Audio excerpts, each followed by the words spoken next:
Hey all, thanks for joining me. It's time to get an update on the Estonian Orthodox Church persecution that's been going on for a couple of years at least. But before I start, I'd like to make a quick and important announcement. Welcome and thank my new members: Patrick Barnes 9874, Stephen Rigdon, and Franco Lopez 7178. Thank you so much for becoming a member and being part of my team. Estonian Orthodox authorities are putting pressure on the church. Can the state, under the pretext of security, regulate matters that belong to faith and canonical tradition? Yeah, that's the big question here. As you recall, what they've wanted the Ukrainian Orthodox Church to do is to cut ties with the Russian Orthodox Church and the Moscow Patriarchate.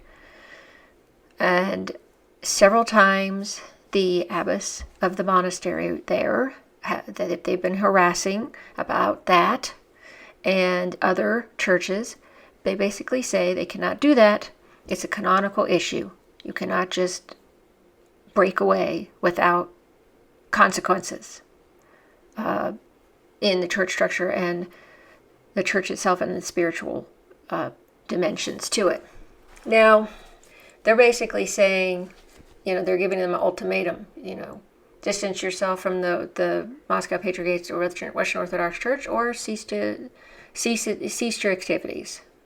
It's called, at this point, the Estonian Orthodox Christian Church. Now, this is exactly how the Estonian Church of the Moscow Patriarchate is now called after changing its name. Okay, so it operates within the framework of Estonian legislation, participates in public and charitable life, has repeatedly condemned Russia's war in Ukraine, and prays for peace, is considered insufficient by the authorities. So this is what their quote says from the church.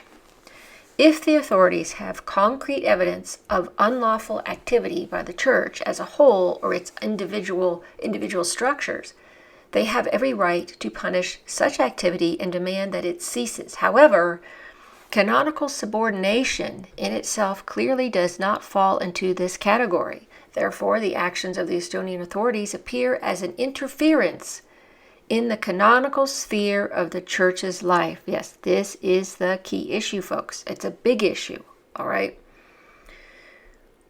The support by the leadership of the Russian Orthodox Church for Russia's war against Ukraine has indeed become a serious problem. Okay, so they're talking about how the Russian Orthodox Church it's in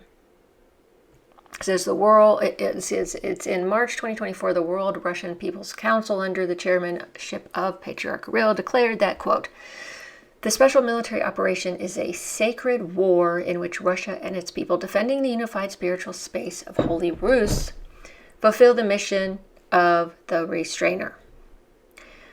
That's how they see what's going on. And I'm not going to get into my opinion on that, or you all can, whatever you want to think on that is fine. I'm just saying what this is about is a canonical issue, okay? So, yes, the author's saying this is not helping the Estonian Orthodox Church because, of the aggression, supposedly, as they see it, from Russia. This is from May 6, 2024. These are the actions they took. The Estonian Parliament, and I can't pronounce that name, adopted a statement condemning the actions of the Moscow Patriarchate and justifying supporting Russian. Okay, so we know that. In May 2024, the authorities stopped renting premises to the church. And to go on and on and on. On April 9th, 2025, Parliament adopted amendments to the quote-unquote Churches and Congregations Act, aimed at, quote, preventing the use of religious organizations to incite hatred or violence, they said. And it says here, however, the formulations of these amendments go far beyond the stated goals. The first version of the amendments stated that churches, parishes, and monasteries in Estonia cannot be legally or economically connected with a foreign spiritual center or governing body that poses a threat to Estonia's security, constitutional, or public order. In other words, the object of regulation became not only the illegal activity of specific individuals, but also the canonical relations of a religious organization with an external spiritual center. Okay.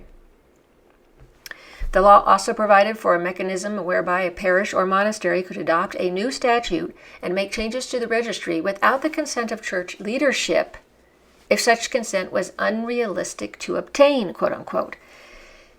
This is nothing other than an encroachment on the doctrine of the church, people. Church. Y'all listening. As early as the turn of the 1st and 2nd centuries, the holy martyr Ignatius, the God-bearer, formulated the principle, quote, "Let no one do anything pertaining to the church without the bishop," which subsequently found reflection in numerous canonical rules.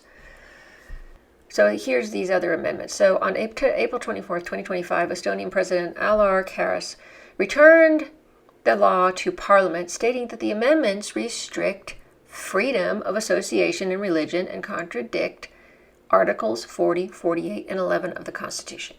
He also pointed to the vague formulations of the law, which could lead to legal disputes and to similar restrictions beginning to be applied to the freedoms of any association, including political parties.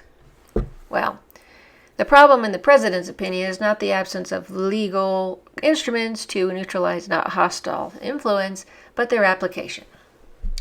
So he says, he noted that current legislation already provides for control of religious associations.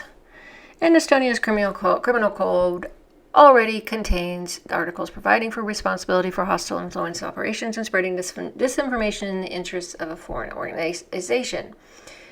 Essentially, this is recognition that the state can punish specific individuals for hostile activity, but should act in a targeting manner rather than forcing an entire religious community to change its canonical status. Well, after the president's criticism, Parliament somewhat changed the formulations, but in essence, it remained the same. The president then, on September 8th, 2025, criticized the churches and congregations law aimed at banning the Estonian Orthodox Church. I reported on this back then, shared this story then. He declared, eventually at his speech, that the law must comply with the requirements of the Constitution. So they adopted the law in the version that the president had already rejected. What a surprise. Of course, the parliamentary representatives claim that the law does not prohibit religion, does not liquidate parishes or monasteries, and does not restrict liturgical life, but that Estonia will not tolerate interference in the internal affairs of the state, quote unquote, under the cover of freedom of religion and canonical activity. That's how they're saying it. Oh my. So they're caught up in their political and geopolitical ideologies and beliefs and opinions, instead of looking at what they are going to do is devastate and destroy the church, their church. I mean, I guess they can't see that.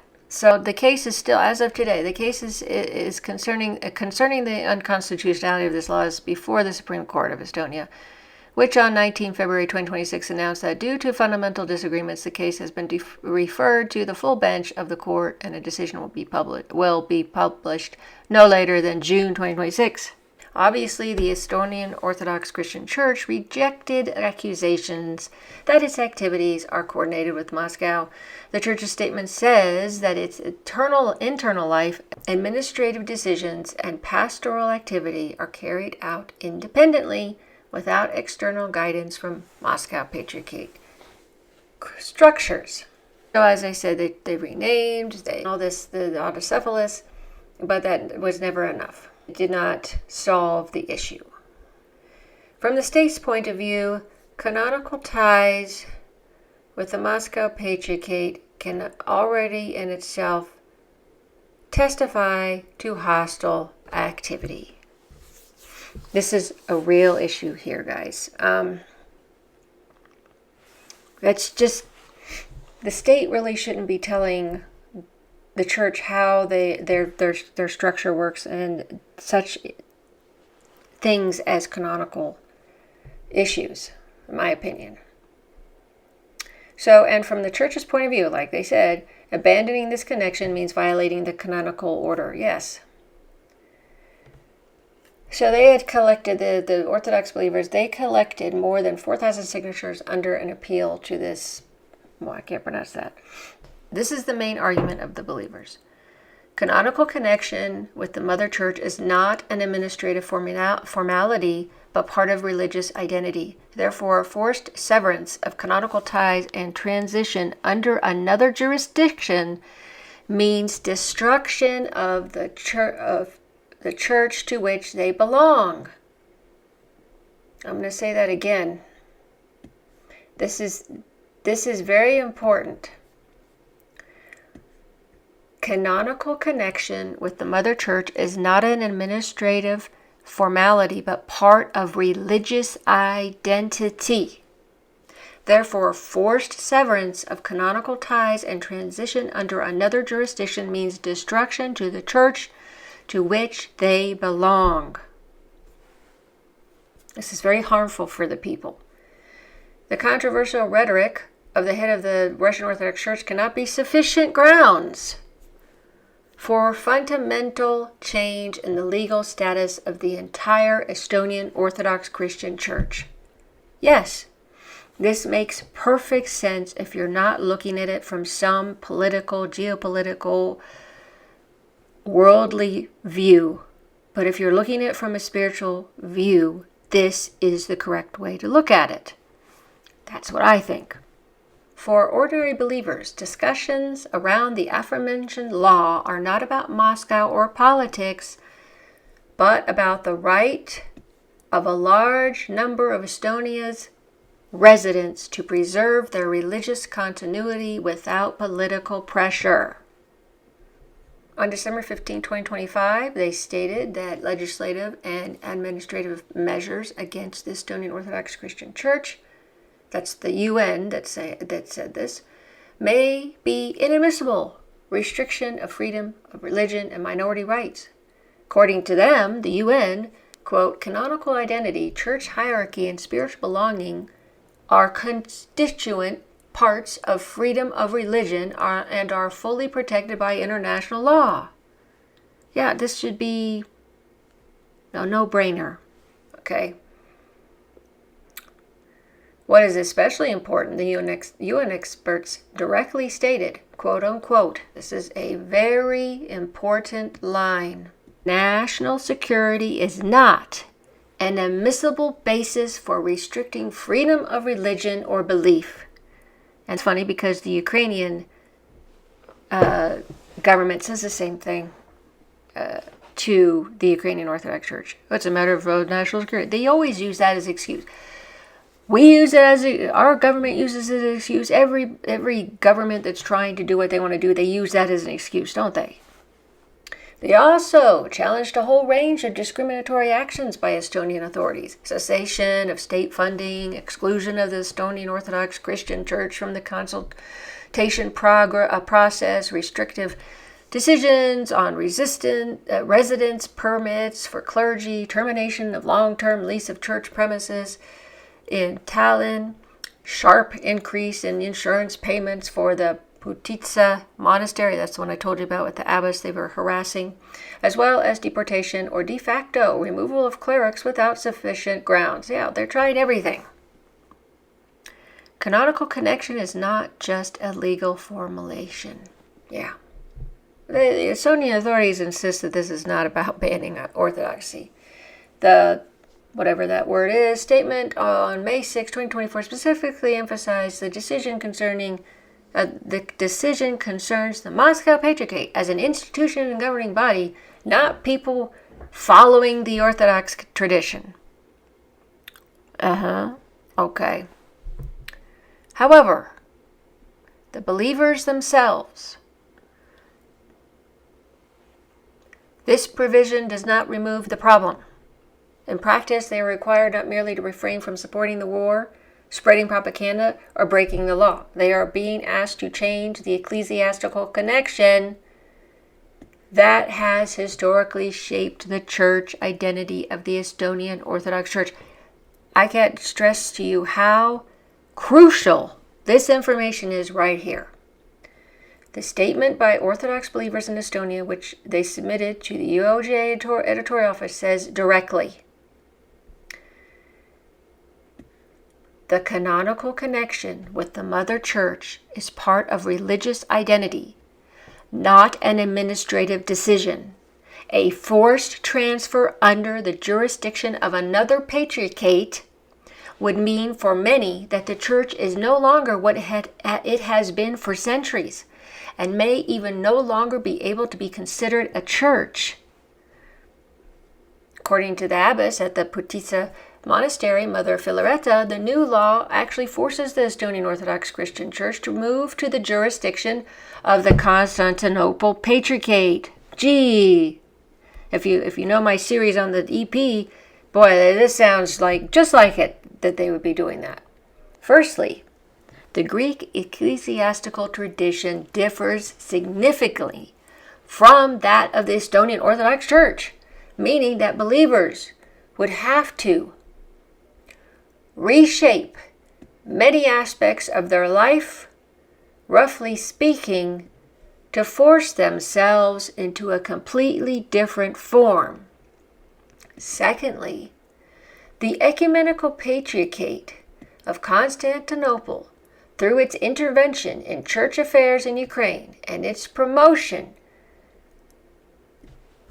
of a new ecclesiology asserting the supremacy of the Patriarch of Constantinople, has significantly distorted the doctrine of the Church.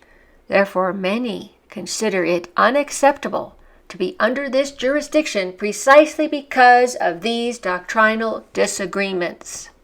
The state has a right to ensure its security. However, it cannot simply invoke the word security and thereby acquire the right to interfere in the religious sphere.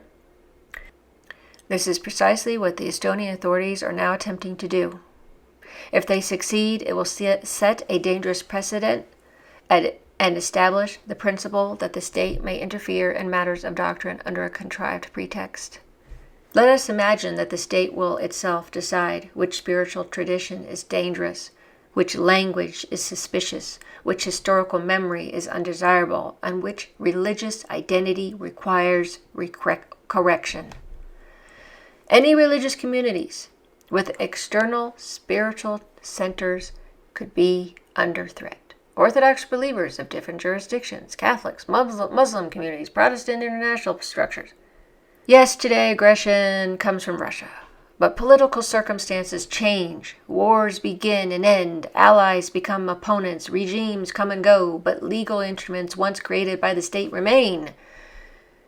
Therefore, the question here is not only about the Moscow Patriarchate.